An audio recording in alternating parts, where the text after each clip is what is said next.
Hey guys, it's Lindley here, and I wanted to show off a little something that I acquired a few years ago.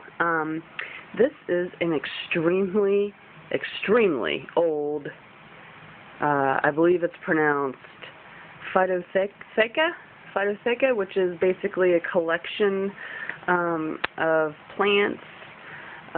It's part of the Botany. There's a whole little descriptive explanation in here. Basically, it's a way to display collections of plants, leaves, roots, to press them, and this is basically just an explanation of how to preserve the plant. How I acquired this was several years ago. After my grandparents had both passed away, my sister and I were going through items in their home and getting the home ready to be sold, and we happened to come across this. My sister actually found it first, and she said, "This looks like something you would like."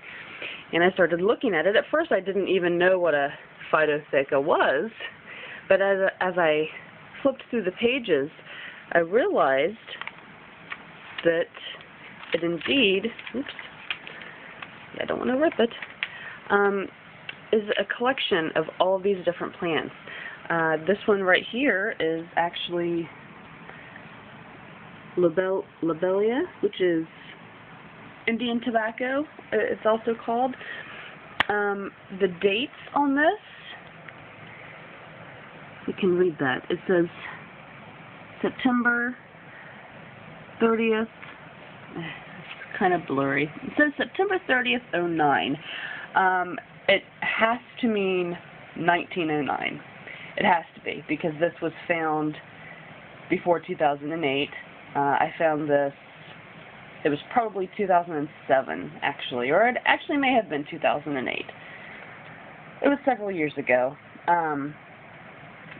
So I have to assume that it is 1908, but, you know, what other date could it possibly be? Basically, this whole sheet is kind of like a little questionnaire about the plant, about the flowers, the stem, if it bears fruit, the plant genus, species, the date collected, and most of these, the name in here is Edward Rowe. There's another one here. Edward Rowe seems to be the main person that did these collections. Now this particular plant was located in Colton, Ohio, which is right around the corner from where I live here. And this thing, it is so old, and it is so incredibly fragile. I'm so afraid that I'm going to just rip it just by turning the pages. This one, oh, actually, I guess the beginning date is 1908 is where it starts. It goes into 1909, I believe. That's the highest. This is also, I think, another species of lobelia. If I remember correctly, there's quite a few lobelias in here.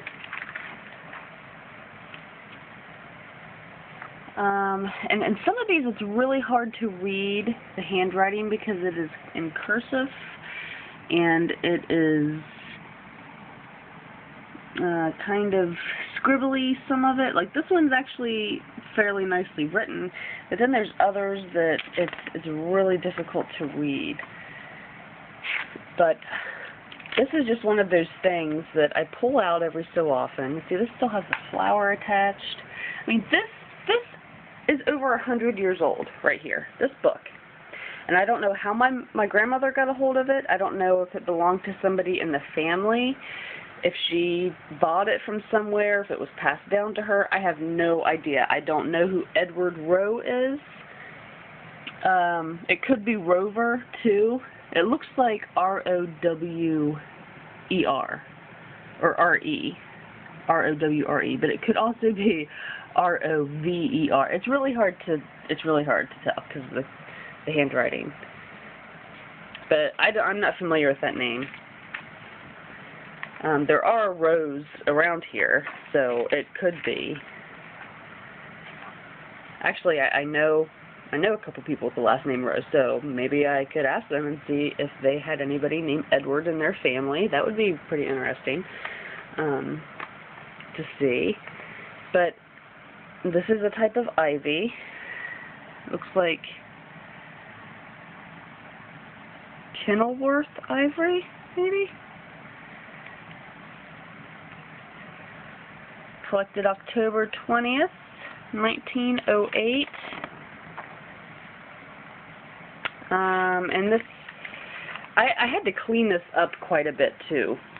Where it was located, it was covered with cobwebs and bugs, dead bugs. There were a couple pages where bugs were actually eating the paper.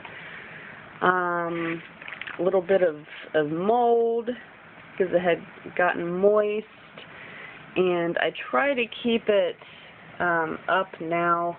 I try not to handle it too much because, like I said, I don't want it to fall apart because this thing is just, there's so much care and love that went into this man, this Edward Rowe, that went around and collected these plants and took the time and studied them and, you know, went through the whole process of mounting them in these pages. And see, like, a couple of them are missing. This one, you can tell there was something there, but it is not any longer. Most of them are still in here, though. This is a dandelion, 100-year-old dandelion, right there. And a lot of them usually have the root still attached, too.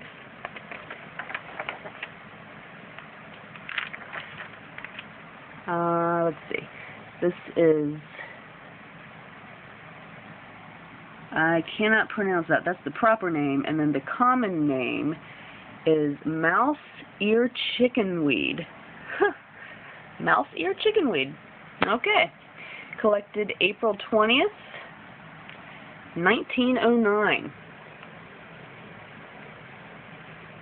So, you know, this is just really cool. I think it's one of my most favorite things that I have. I have a weird collection of things, and this is just one of those things that it's a mystery where it came from, why my grandmother had it, who this man is, and, you know, it's so cool. Like, there's so much good energy that comes from this thing. There really, really is. It's old, and it's dingy, and it's dirty, but you know what? Like, there's so much love that emanates from this book. And I hope that I can take care of it enough. Oop. Oh, yuck. Okay, we got some bugs. See? Every so often I find a page where there's like something that lived in there. So yeah, I gotta clean that out. Okay.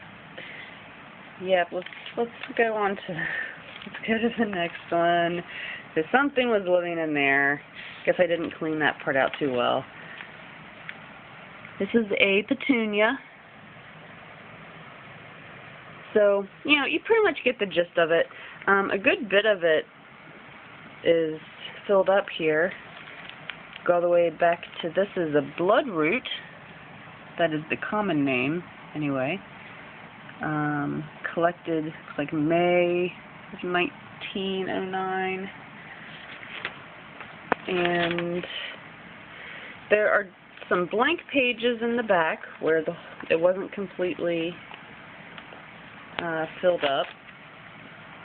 And I thought about maybe, like, you know, putting some new ones in there that aren't in the book yet, but, you know, I don't want to mess with it, I don't think. I think it's perfect the way that it is. Just one of my little antique treasures that I have, and just wanted to share it with you guys. And so I hope you enjoyed my little Phyto-theca tour. And if you guys ever come across anything like this, you know, like an old one or something in an antique store, like definitely snatch it up because these things are really cool. And I don't know anybody that does this. So, yeah. Thanks for watching, guys. Blessings.